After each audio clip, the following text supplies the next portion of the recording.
When the sum total of human expression, every painting, every novel, every recorded song, every single photograph ever uploaded collides with the immense, insatiable scale of machine learning algorithms, who actually owns the resulting value?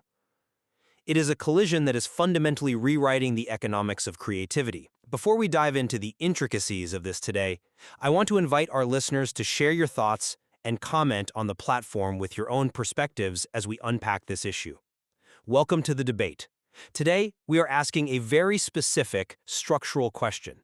Should artists and creators be paid when their copyrighted works are used to train generative AI models? It's arguably the defining intellectual property question of our time. And we are grounding our analysis today in an extensive body of recent material. This includes a comprehensive academic study commissioned by the European Parliament's Committee on Legal Affairs, industry essays dissecting the mechanics of opt-out systems, ongoing and incredibly consequential copyright litigation across multiple jurisdictions, and of course, the emergence of technological countermeasures, like the data poisoning tool known as Nightshade. To be clear about where we stand on this issue right from the top, I will be arguing that generative AI training is fundamentally an act of expressive reproduction. It is not mere data analysis. Because of that reality, the current opt-out models are fundamentally broken. I believe the only legal and sustainable path forward is a mandatory opt-in or a statutory remuneration model managed by collective licensing. And I will be presenting the contrasting perspective. While the economic struggles of artists are entirely valid and pressing, mandating input-level compensation for AI training is technologically and, economically unworkable. Furthermore, attempting to force what lawyers call ex-ante licensing, meaning demanding explicit upfront permission before algorithmic training can even occur, will effectively hand a monopoly over AI development to a few massive tech corporations. And start right at the foundation of this issue, which is, I believe it's a massive misunderstanding propagated by the AI industry. They have sold the public on the idea that training a generative model is just reading or analyzing data. It is not. You really don't think it's akin to analysis? No, I don't. Because generative AI training involves the mass, systematic reproduction and internalization of expressive works. The European Parliament study we are referencing makes this abundantly clear. Generative AI is entirely different from traditional text and data mining, or TDM. Traditional TDM is an analytical technique. It extracts factual patterns, things like weather trends or the frequency of a word in a century of literature. It is inherently non-expressive. Generative AI, on the other hand, internalizes the expressive elements of a work. It maps the style, the syntax, the specific visual composition. It isn't just learning facts. It is compressing and encoding protected expression into its weights to synthesize competing outputs. I come at it from a different way. We really need to look at what is actually happening mathematically within the neural network, because that distinction matters immensely for copyright law. Deep learning models, whether they are large language models or diffusion models for images, they map abstract, high-dimensional features into a latent space. Wait, before we go further, let's unpack latent space for our listeners, because that term gets thrown around a lot in these legal filings. Dimensional mathematical map of concepts. The models are not saving literal compressed JPEGs or text files into a database to be retrieved later like a search engine. They are learning the probabilistic relationships between words or pixels. If an AI generates an image of an astronaut riding a horse, it is applying learned statistical concepts of what an astronaut looks like, what a horse looks like, and the physics of riding. It is not collaging pieces of existing images. I see why you think that, but let me give you a different perspective on that process. Even if we accept the latent space map as the final output of the training, getting to that map requires an enormous amount of literal copying. The U.S. Copyright Office has explicitly rejected the analogy that AI learns like a human. A human goes to a library to learn concepts, relying on their limited memory and cultural context. An AI goes to a library to swallow it whole, photograph every single page, and perfectly memorize the ink at a superhuman scale during the dataset creation phase. You just cannot equate the two. The temporary copies made during that process are perfect, literal reproductions. They are literal reproductions, yes, but they are transient. I compare this directly to the landmark Authors Guild v. Google case regarding the Google Books project. Google literally scans millions of copyrighted books. The courts found that analyzing that copyrighted data to create a fundamentally new, non-expressive internal model, in that case a search index, was a classic example of fair use. The purpose was highly transformative. The temporary copies made during the AI training process serve a purely functional purpose, which is adjusting the parameters of the model. They are a means to an end, and that end is learning the rules of language or visual perspective. But that functional purpose directly cannibalizes the market of the original creator. And that brings us to the practical reality of how consent is currently being managed, or rather, mismanaged. The tech industry tells creators, if you don't want to be trained on, just opt out. Which is the standard protocol for web scraping. But as Ed Newton-Rex meticulously detailed in his recent essay on the subject, the current opt-out schemes are an absolute failure. They are a legal fiction. Let's look at location-based opt-outs, like the robots.txt protocol. If you put a robots.txt file on your website, you are only protecting the specific web domain you control. Right, it stops the crawler at the server door. Exactly. But what happens when a photographer's image is reposted on a blog, or shared on a social media feed, or syndicated to a news aggregator? That downstream copy is completely unprotected and will be scraped. Furthermore, these opt-outs force a punitive binary choice. If a publisher uses robots.txt to block AI crawlers, they're simultaneously blocking themselves from being indexed by AI-driven search engines. You're essentially telling creators that to protect their intellectual property, they must accept total digital invisibility. It is certainly true that robots.txt is a blunt instrument, and I acknowledge the flaws in how downstream copies are tracked. It's an imperfect system. But the alternative, a strict opt-in mandate, creates an insurmountable gatekeeper problem. That's a compelling argument, but have you considered the market reality of what explicit ex-ante licensing actually looks like at scale? I think it looks like a functional market where creators have agency. In theory, yes. In practice, no. If AI companies are legally required to secure explicit licenses for every piece of training data before they build a model, they aren't going to track down millions of independent bloggers, freelance illustrators, and indie musicians. The administrative friction is too high. Instead, they are going to go straight to the massive conglomerates. We are already seeing this happen. Universal Music and Warner Music are aggressively pushing for streaming-style micropayments and landmark AI licensing deals with tech firms. If we enforce an opt-in regime, the only creators who will see a dime are the ones backed by massive institutional rights holders. Independent creators will be left out of the AI ecosystem entirely, while big tech and big media consolidate their power through exclusive walled garden data deals. I have to push back hard on that framing. Independent creators are already marginalized because their work is being taken without compensation. The situation is so dire that artists are literally resorting to digital self-defense to protect their portfolios. Let's talk about Nightshade. Ah, the data poisoning tool? Yes, developed by researchers at the University of Chicago. Because artists know that robots.txt or digital watermarks like C2PA metadata are ineffective or easily stripped, they are altering the pixels of their own images before uploading them. It's invisible to the human eye, but it fundamentally breaks the AI's feature representations in that latent space you mentioned earlier. Right, it turns a cow into a purse. Exactly. The AI looks at an image of a cow, but the poison pixels trick the algorithm into categorizing it as a leather purse. The fact that creators have to proactively weaponize their own portfolios, damaging the digital integrity of their own work just to enforce a basic boundary, is a damning indictment of the opt-out philosophy. And scraping technology is evolving faster than any opt-out standard could ever hope to. Consider the Ray-Ban Meta smart glasses. They're capturing visual and audio data from the physical world, completely bypassing web scraping and metadata entirely. How does an artist apply a robots.txt file to a physical painting hanging in a gallery when someone walks in wearing smart glasses? They can't. The burden is entirely misplaced. I understand the deep frustration that drives a project like Nightshade, but data poisoning is ultimately a destructive approach. It highlights the friction of trying to forcefully apply traditional item-by-item copyright frameworks to this new paradigm. Even if we can see that the current opt-out mechanisms are clunky and imperfect, we still have to grapple with the economic impossibility of your proposed solution. Why is it economically impossible to pay for the raw materials you use to build a product? Because of the scale and the math. How do you measure the marginal utility of a single image or a single sentence within a dataset of 5 billion parameters? You simply cannot. The contribution of one specific data point to the generalized capabilities of a foundational model is infinitesimally small. It practically approaches zero. You cannot logically attribute a specific financial value to it. But you don't need to attribute a value to a single token to recognize the aggregate value of the data set.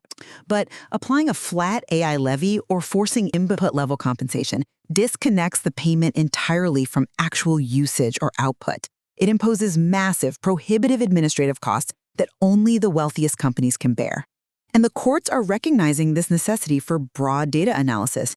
Look at the recent ruling from the Regional Court of Hamburg.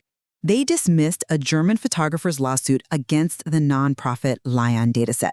The court affirmed that current text and data mining exceptions are absolutely necessary for research and the creation of datasets. If we crush that ability with statutory levies, we hand the future of AI exclusively to closed proprietary models from companies that already have infinite capital to buy their way out of the problem. I'm not convinced by that line of reasoning because you are presenting a false dichotomy between uncompensated appropriation and the death of open innovation. We already have working models for managing mass rights distribution without requiring exact token-by-token measurement. You're referring to the collective licensing models. Exactly. The solution proposed in the EU Parliament study is a statutory exception paired with an unwaverable right to equitable remuneration administered by collective management organizations, or CMOs. Think about how a local bar pays a blanket fee to ASCAP or BMI so they can play any music they want on the jukebox. They don't track the marginal utility of every single spin of a record. We can build a digital jukebox license for AI. But a digital jukebox license relies on knowing what was played. How does that translate to an algorithm mapping parameters? I'm sorry, but I just don't buy that. Let me tell you why. The analogy to radio or cable retransmission fundamentally misunderstands what an AI model is. How so? Both involve the mass distribution and use of copyrighted work. It's a question of consumptive versus non-consumptive use. When a radio station plays a song, it is transmitting a perfect one-to-one reproduction of that specific work to an audience for direct consumption. That is a consumptive use. The listener enjoys the song instead of buying the record. When an AI model trains on a song, it is analyzing the harmonic structure, the tempo, the frequency of certain chord progressions across millions of songs to learn the abstract rules of music theory. It is a non-consumptive use. I fundamentally disagree that it is non-consumptive. Let me finish the thought on the bureaucracy of this. Setting up a massive transnational bureaucracy of collective management organizations to collect an arbitrary AI levy assumes that the act of machine learning is legally equivalent to broadcasting. It is not. Furthermore, this approach heavily favors legacy creative sectors that already have powerful CMOs, like the music industry or the major book publishers. What about software developers whose open source code is scraped from GitHub? What about independent blog writers? What about Wikipedia contributors? Attempting to force a 20th century collective licensing model onto the entirety of human knowledge ingested by a neural network is an administrative nightmare.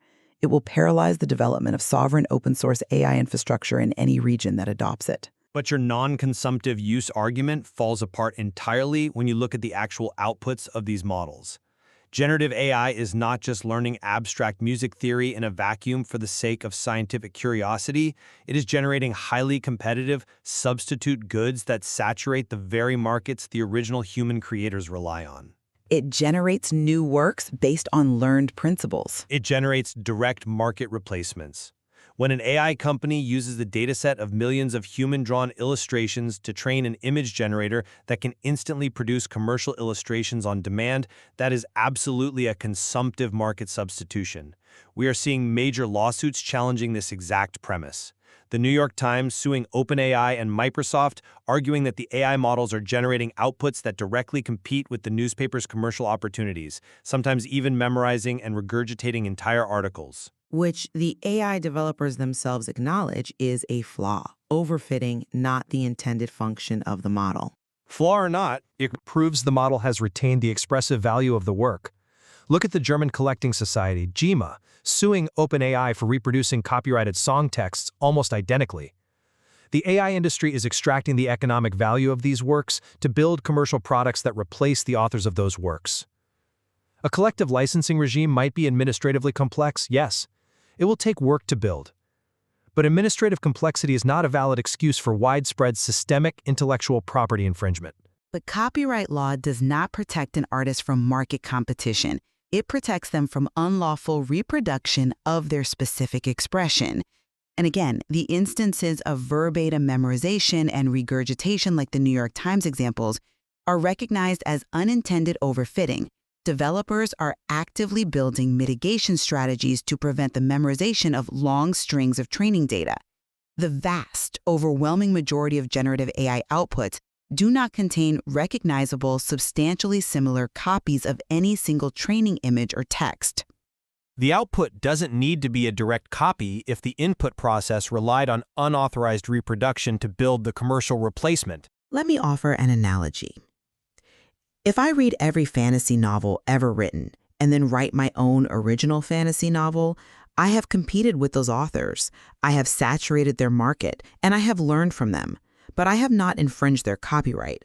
The law does not grant a monopoly over style, genre, or statistical patterns. We have to be incredibly careful not to stretch copyright law beyond its intended purpose just because we are anxious about economic disruption. We are not stretching copyright law. We are asking that its most basic tenet, the exclusive right of reproduction, be respected during the dataset creation. It is deeply disingenuous to equate algorithmic ingestion with human reading. As we discussed, the mechanical, systematic reproduction of billions of files is what triggers the copyright infringement, regardless of what the final output looks like. The refusal to respect that right has created a massive market failure.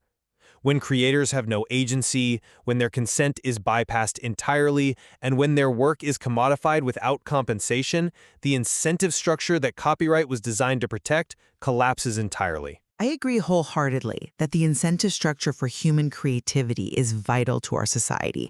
But the mechanism of reproduction you are focusing on, the transient copies made during the training process, has historically been protected when the ultimate purpose is highly transformative. The whole premise of the fair use doctrine in the United States, and to a certain extent the TDM exceptions in the EU, is to allow intermediate copying when it serves a broader public interest and creates new, non-infringing knowledge or tools. Generative AI models are foundational tools. They're being used in medical research to fold proteins in climate modeling and software engineering, and yes, in the creative arts as well. None of which requires stripping artists of their economic rights. But if we redefine those necessary intermediate copies as strictly infringing and require ex-ante collective licensing for every data point, we are erecting an impossible toll booth on the road to scientific and technological progress. We can and should find ways to support artists without dismantling the legal frameworks that allow data-driven innovation to flourish. That brings us to a critical juncture, and perhaps a good place to synthesize our positions. We must look clearly at the reality of the situation. According to the Authors Licensing and Collecting Society, the median income for authors has plummeted to a mere £7,000, falling by more than 60% in real terms over the last 16 years. Generative AI is rapidly exacerbating this decline by devaluing human creativity at an unprecedented scale. The economic pressures are indeed severe. And we cannot allow this value gap to widen further. The AI industry's entire product is built on the foundation of human expression. To claim that the scale is too vast to permit compensation is an abdication of responsibility. The ingestion of protected works for commercial AI training is a systemic act of expressive reproduction. It demands a structural economic solution. whether through statutory exceptions paired with equitable remuneration or robust, mandatory collective licensing managed by CMOs. We must ensure that human creativity remains a sustainable profession.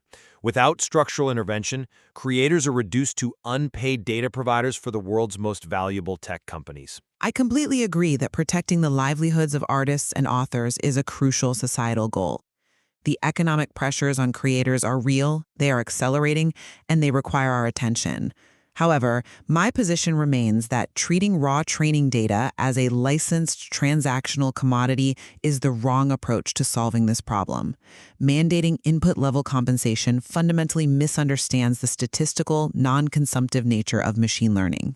Even in the face of market substitution. Yes, because attempting to force compensation through complex statutory levies or mandatory opt-in regimes risks disastrous unintended consequences. It threatens to stifle open innovation, penalize academic research, and ultimately centralize the future of artificial intelligence into a corporate oligopoly. A world where only the wealthiest tech giants can afford to license the data and only the largest media conglomerates have the leverage to get paid helps no one. We must protect creators, but we cannot do so by breaking the foundational principles of fair use and data analysis that drive technological progress. What is undeniable from our exchange is that we are witnessing an incredible friction as we attempt to apply 20th century copyright law to the algorithmic scale of the 21st century. The tension between compensating creators and fostering technological innovation remains one of the most complex legal frontiers of our time. Indeed, with massive ongoing litigation, from the New York Times to Getty Images to the Gemma lawsuits in Germany, the courts are actively struggling to define this landscape.